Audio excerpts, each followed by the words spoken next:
Hi friends, Native Kitchen Manjula. நம்ம இன்னைக்குலேருந்து உணவே மருந்துன்ற ஒரு செக்மெண்ட் நான் ஸ்டார்ட் பண்ண போகிறேன். அதில் என்னென்னா நம்ம கிச்சனில் இருக்கிற பொருளை வச்சு நம்ம உடம்புக்கு எவ்வளோ ஹெல்த்தியாக நம்ம யூஸ் பண்ணிக்க முடியும், அந்த பொருள்னால நம்ம உடம்புக்கு என்ன எல்லாம் நன்மை கிடைக்க போகுது அப்படின்றத நான் டெய்லியும் உங்களுக்கு சொல்ல போகிறேன். என்னோடய வீடியோ எப்போல்லாம் வருதோ அதில் நான் அதை காட்ட போகிறேன். இன்றைக்கி நான் தேங்காய் எடுத்திருக்கேன். ஆக்சுவலாக தேங்காவை நம்ம ஃபேட்டுன்னு நினச்சி நிறைய பேர் அவாய்ட் பண்ணுவாங்க. ஆனால் தேங்காய் குட் சோர்ஸ் ஆஃப் ஃபேட். அது உடம்புக்கு ரொம்ப ஹெல்த்தி. நம்ம உடம்புல பற்கள் நல்லா இருக்கிறதுக்கும் எலும்பு பலத்துக்கும் தேங்காய் ரொம்ப ஹெல்ப்ஃபுல்லாக இருக்கும். யாரெல்லாம் முடி கொட்டுது அப்படின்னு நினைக்கிறீங்களோ அவங்க தேங்காவை அடிக்கடி மென்று சாப்பிடுங்க. அது நம்ம முடி கொட்டுறதையும் தடுக்கும், கூடவே முடி வளர்ச்சியும் கொடுக்கும். அதே மாதிரி தேங்காவை நல்லா மென்று சாப்பிடும்போது அதில் இருக்கிற நார்ச்சத்து நம்ம செரிமானத்துக்கு நல்ல ஹெல்ப்ஃபுல்லாக இருக்கும். தேங்காவை முடிஞ்ச அளவுக்கு நம்ம அடிக்கடி சாப்பாடில் சேர்த்துக்கிறது நல்லது. ஆனால் பச்சையாக அடிக்கடி எப்போல்லாம் முடியுதோ அப்போ பச்சையாக மென்று சாப்பிடுங்க. தேங்காய் நம்மளுக்கு செரிமானத்துக்கு மட்டும் இல்லை, நம்மளோட ஸ்கின்னுக்கும் தேங்காய் ரொம்ப நல்லது. இது முகப்பருவை தடுக்கும். முகப்பருவை தடுக்கும். தோலில் எதுனா இன்ஃபெக்ஷன்ஸ் இருந்தால் அதை வராமல் எதிர்க்கும். அதே மாதிரி நோய் எதிர்ப்பு சக்தி நமக்கு தேங்காயில் அதிகமாக கிடைக்கும். நம்மளுக்கு தேங்காயில் ரொம்பவே நோய் எதிர்ப்பு சக்தி இருக்குது. இது நம்ம உடம்புல பிளட் செல்ஸை நல்லா இம்ப்ரூவ் பண்ணும்.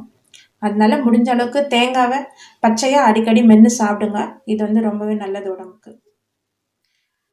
இன்றைக்கி நம்ம கிச்சனில் சில்வர் ஃபிஷ் தொக்கு பண்ண போகிறோம். சில்வர் ஃபிஷ், நெத்திலி மீன் எல்லாம் ஒன்று தான் சொல்லுவாங்க. அதை வச்சு ஒரு தொக்கு பண்ண போகிறோம். நம்ம அது பண்ணுறது எப்படின்னு சொல்லிட்டு நான் இப்போ சொல்ல போகிறேன் நான் உங்களுக்கு. அதுக்கு முன்னாடி என் சேனலுக்கு புதுசாக வந்திருக்கிறவங்க சப்ஸ்கிரைப் பண்ணுங்கள், ஷேர் பண்ணுங்கள், கமெண்ட் பண்ணுங்கள். ஏதாவது சஜஷன்ஸ் இருந்தால் சொல்லுங்கள். இல்லை உங்களுக்கு ஏதாவது டிஷ் வேணும் அப்படின்னா கூட நீங்கள் கமெண்ட்டில் போடுங்க. அதை நான் உங்களுக்கு செஞ்சு காட்டுறேன். இப்போ நான் நெத்திலி ஃபிஷ்க்கு தொக்கு செய்கிறதுக்கு தேவையான பொருள் தான் இங்கே வச்சுருக்கேன். அதெல்லாம் நான் இப்போ காமிக்க போகிறேன். முதல்ல நான் சில்வர் ஃபிஷ் ஒரு 1/2 kg எடுத்திருக்கேன். இது பாருங்கள், நல்லா வாஷ் பண்ணி க்ளீன் பண்ணி வச்சுருக்கேன். இது க்ளீன் பண்ணுறதுக்கு முன்னாடி நல்லா உப்பு மஞ்சத்தூள் எல்லாம் போட்டு நல்லா க்ளீன் பண்ணி வச்சுக்கோங்க. அப்போ தான் உங்களுக்கு அந்த ஸ்மெல் இருக்காது. அதில் நல்லா க்ளீன் பண்ணி வச்சுக்கோங்க. அப்புறம் இது நான் தொக்கு பண்ணுறதுனால கொஞ்சம் வெங்காயம் அதிகமாக எடுத்திருக்கேன். நான் வெங்காயம் நல்லா பொடியாக கட் பண்ணிக்கோங்க. சின்ன வெங்காயம் தான் இன்னும் நல்ல டேஸ்ட்டாக இருக்கும். எனக்கு பெரிய வெங்காயம் தான் கிடைச்சிது, அதனால் பெரிய வெங்காயம் எடுத்திருக்கேன். நல்லா பொடியாக அரிஞ்சுக்கோங்க. ஒரு பெரிய தக்காளி எடுத்திருக்கேன். மஞ்சத்தூள், மிளகாத்தூள், உப்பு, தனியா பவுடர். நான் பூண்டு இடித்து வச்சுருக்கேன். பூண்டு எப்போவுமே இடித்து போட்டால் கொஞ்சம் நல்ல ஃப்ளேவர் கொடுக்கும். அதனால் நான் பூண்டு இடித்து வச்சுருக்கேன். கருவேப்பிலை, தாளிக்கிறதுக்கு வெந்தயம், கடுகு. நான் கொஞ்சம் புளி ஊற வச்சு வச்சுருக்கேன். இப்போ நம்ம இது எப்படி செய்கிறதுன்னு சொல்லிட்டு பார்க்கலாம். இப்போ நான் இந்த சில்வர் ஃபிஷ் தொக்கு செய்கிறதுக்காக பானல் வச்சுருக்கேன். இது பானல் காஞ்சுதான். இப்போ நம்ம எண்ணெய் ஊற்றிக்கலாம். எண்ணெய் கொஞ்சம் நிறைய ஊற்றிக்கோங்க. நல்லெண்ணெய் இருந்தால் இன்னும் ரொம்ப நல்லாயிருக்கும். ஏன்னா அது தொக்கு நல்லா ஒன்றோட ஒன்று கலந்து பெசனாப்பில் வரணும். அதனால கொஞ்சம் எண்ணெய் ஊற்றிக்கோங்க.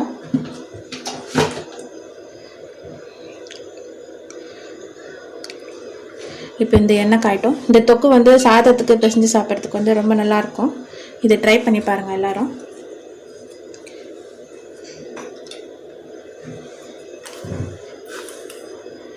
நான் இப்போ கடுகு போடுறேன்.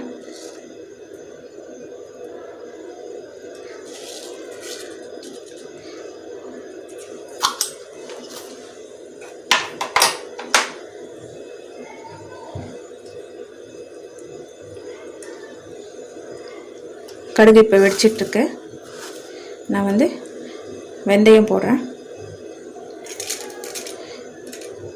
வெந்தயம் நல்ல ஃப்ளேவர் கொடுக்கும். எப்போவுமே மீன் குழம்புக்கு, கார குழம்புக்கெல்லாம் வெந்தயம் போட்டோம்னா அது நல்ல ஃப்ளேவர் கொடுக்கும். அதனால் வெந்தயம் போடுவோம்.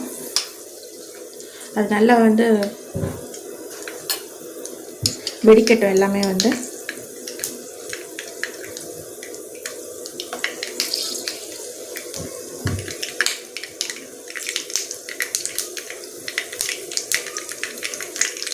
இப்போ வந்து நான் வந்து இடித்து வச்சுருக்கிற பூண்டு போடுறேன். பூண்டு வந்து எண்ணெயிலே போடும்போது அது வந்து உங்களுக்கு நல்ல ஸ்மெல் கொடுக்கும். ஸ்மெல்லு ஃப்ளேவர் எல்லாமே நல்லாயிருக்கும். கொஞ்சம் கடுகு பூண்டு பொரிஞ்சிட்ருக்கு. இப்போ நான் வந்து கருவேப்பிலை போடுறேன்.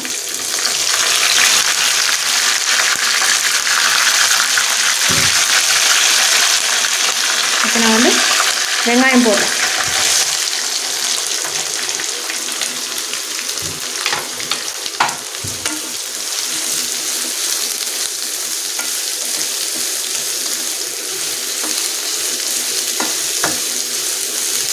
வெங்காயம் வந்து நல்லா வதங்கட்டும். இது வெங்காயம் தக்காளி எல்லாம் நல்லா வதங்கினா தான் வந்து உங்களுக்கு அந்த தொக்கு வந்து நல்லாயிருக்கும். இப்போ வந்து இந்த வெங்காயம் வதங்கட்டும்.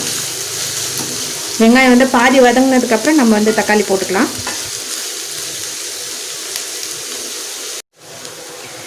இப்போ வந்து வெங்காயம் வந்து பாதி வதங்கிருக்கு.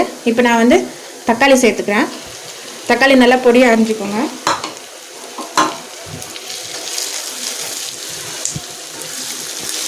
நான் வந்து ஒரு பெரிய நாட்டு தக்காளி எடுத்திருக்கேன். நம்ம இதில் புளியும் ஊற்ற போகிறோம். அதனால் நான் வந்து தக்காளி ஒரு தக்காளி தான் நான் சேர்த்துருக்கேன். இப்போ நாம் வந்து இதில் வந்து மிளகாத்தூள், உப்பு, மஞ்சத்தூள் எல்லாத்தையும் ஆட் பண்ண போகிறோம். ஆட் பண்ணி அது வந்து ஒன்றுக்கு ஒன்று மசாலா வந்து தொக்கா மாறப்போகுது.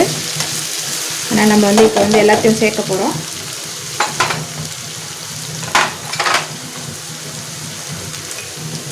நான் வந்து உப்பு போடுறேன்.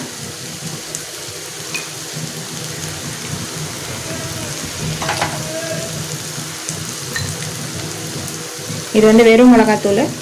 உங்களுக்கு காரம் எப்படி இருக்கோ பார்த்து நீங்கள் சேர்த்துக்கோங்க. காரம் அதிகமாக வேணுன்றவங்க அதிகமாக போடுங்க, கொஞ்சமாக வேணுன்றவங்க கொஞ்சமாக போடுங்க. இது வந்து தனியா பவுடர். தனியா பவுடர் சேர்த்தா தான் அந்த தொக்கு உங்களுக்கு கரெக்டாக வரும். அப்புறம் மஞ்சள் பவுடர். எப்பவுமே நான்வெஜ்லலாம் கொஞ்சம் மஞ்சள் தூள் வந்து அதிகமாக சேர்த்துக்கோங்க.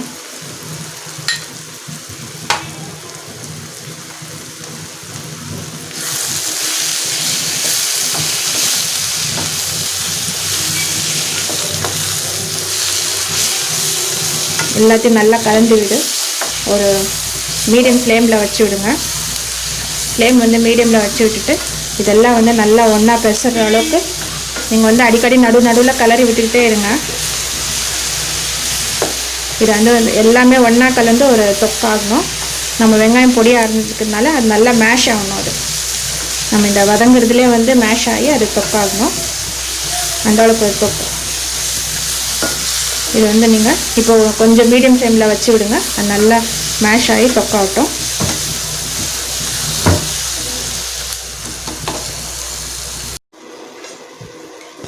இப்போ நம்ம வந்து இந்த ஃபிஷ் தொக்கு பண்ணிகிட்ருக்கோம், சில்வர் ஃபிஷ் தொக்கு. இது பாருங்கள், இது வந்து நல்லா எல்லாம் மேஷ் ஆகி இருக்குது. நம்ம போட்ட வெங்காயம் தக்காளி எல்லாம் ஒன்றோட ஒன்று கலந்து நல்லா மேஷ் ஆகிருக்கு. இது வந்து நீங்கள் தொக்கு மாதிரி வரணுன்னா அது நல்லா மேஷ் ஆகிற வரைக்கும் நீங்கள் இந்த மாதிரி விடணும். இப்போ நான் வந்து இதில் வந்து புளி கரைச்சல் சேர்த்துக்கிறேன்.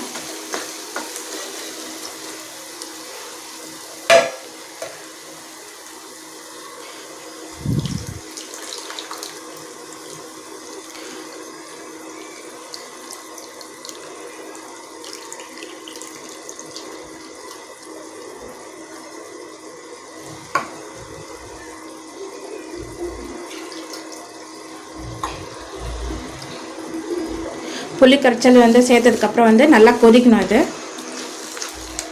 இப்போவும் வந்து நான் வந்து அதிகமாக தண்ணி ஊற்றல.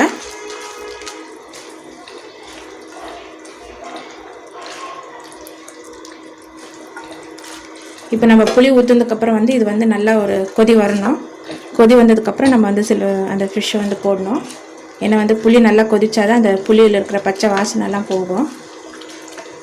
இது தொக்கா வேணுன்றவங்க இந்த மாதிரி கொஞ்சம் கெட்டியாக வச்சுக்கோங்க. இல்லை எனக்கு நார்மல் குழம்பா வேணுன்றவங்க இன்னும் கொஞ்சம் தண்ணி ஊற்றிக்கோங்க. இது தொக்கா இருக்கும்போது அந்த ஃபிஷ்ஷில் வந்து நல்ல மசாலா பிடிச்சி வந்து உங்களுக்கு அது வந்து ஒரு லிக்கபிள் டேஸ்ட் கொடுக்கும். அது அதனால இது வந்து நல்லா கொதிக்கட்டும். இப்போது நம்ம புளி ஊற்றிருக்கோம், அந்த புளியை வந்து நல்லா கொதிக்கட்டும். கொதிச்சதுக்கப்புறம் நம்ம வந்து ஃபிஷ் ஆட் பண்ணிக்கலாம். இந்த டைமில் வந்து நீங்கள் செக் பண்ணிக்கோங்க உங்களுக்கு உப்பு காரம் புளி எல்லாம் கரெக்டாக இருக்கான்னு சொல்லிவிட்டு அது பார்த்துக்கோங்க. ஏன்னா அதுக்கப்புறம் ஆட் பண்ண முடியாது. இப்போனா வந்து புளி கொதிக்கணும். அந்த கொதிக்கும் போது வந்து நீங்கள் கொஞ்சம் மிளகாத்தூள் உப்பு தேவைன்னா கொஞ்சம் ஆட் பண்ணிக்கலாம் நீங்கள். அதனால் காரம் பார்த்து இப்போ ஏதாவது தேவைன்னா ஆட் பண்ணிக்கோங்க. நம்ம போட்ட புளியும் வந்து நல்லா கொதிச்சிருச்சு. இப்போ உங்களுக்கு பார்த்தீங்கன்னா தெரியும், நம்ம போட்ட வெங்காயம் தக்காளி எதுவுமே உங்களுக்கு தெரில, வந்து எல்லாம் வந்து நல்லா தொக்காயிடுச்சு. இது இப்போ நான் வந்து இதில் வந்து ஃபிஷ் ஆட் பண்ண போகிறேன்.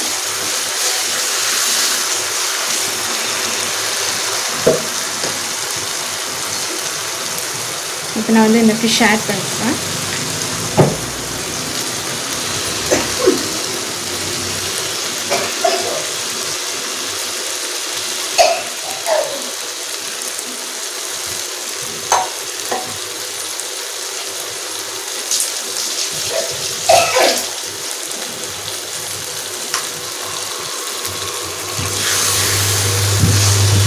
இப்போ ஃபிஷ் ஆட் பண்ணிவிட்டு நீங்கள் வந்து ஒரு நல்லா கலரிட்டு வந்து தட்டு போட்டு மூடிடுங்க. மூடி சிம்மில் வச்சு விடுங்க.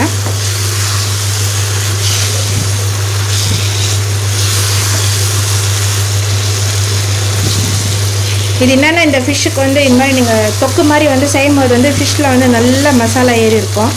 அது வந்து உங்களுக்கு ஒரு நல்ல அந்த ஃபிஷ்ஷை சாப்பிடும்போது உங்களுக்கு ஒரு நல்ல டேஸ்ட் கொடுக்கும். இன்னொன்று என்ன, ஃபிஷ்ஷுக்கு எந்த கிரேவி பண்ணாலும் வந்து ஃபிஷ்ஷு வந்து கொஞ்ச நேரம் ஊறணும். அந்த மசாலாவில் வந்து கொஞ்சம் நேரம் ஊறிச்சுன்னா அது உங்களுக்கு வந்து அந்த நல்லா வந்து கலந்துடும். அப்போ உங்களுக்கு வந்து ஃபிஷ் வந்து நல்ல டேஸ்ட் கொடுக்கும். பாருங்கள், இந்த மாதிரி நல்லா வந்து கலந்து விட்டுட்டு நீங்கள் வந்து தட்டு போட்டு மூடி ரொம்ப சிம்மில் வச்சு ஒரு 10 நிமிஷம் விடுங்க. அது வந்து மசாலா எல்லாம் நல்லா பிடிக்கட்டும். அதில் நம்ம இந்த தொக்கோட மசாலா வந்து நல்லா அதில் பிடிக்கட்டும். இப்போ நாங்கள் வந்து இது நீங்கள் வந்து தட்டு போட்டு மூடி ஒரு 10 நிமிஷம் சிம்மில் வைங்க. அது போதும். சிம்மில் வச்சு ஆஃப் பண்ணிவிடுங்க. அப்புறம் நம்ம தொக்கு வந்து ரெடி ஆகிடும். இப்போ வந்து இந்த ஃபிஷ்ஷு தொக்கு வந்து ரெடி ஆகிடுச்சு. இதெல்லாம் நல்லா வெந்துருச்சு. நீங்கள் இது வந்து ரொம்ப கலராதுங்க, இது உடஞ்சிரும். ரொம்ப கலர்ந்தோம்னா உடஞ்சிரும். இது பாருங்கள். இப்போ அவ்வளோதான். இது வந்து நம்மளோட ஃபிஷ் தொக்கு வந்து ரெடி ஆகிடுச்சு. இது நம்ம வந்து கிண்ணத்தில் எடுத்துடலாம். பாருங்கள்,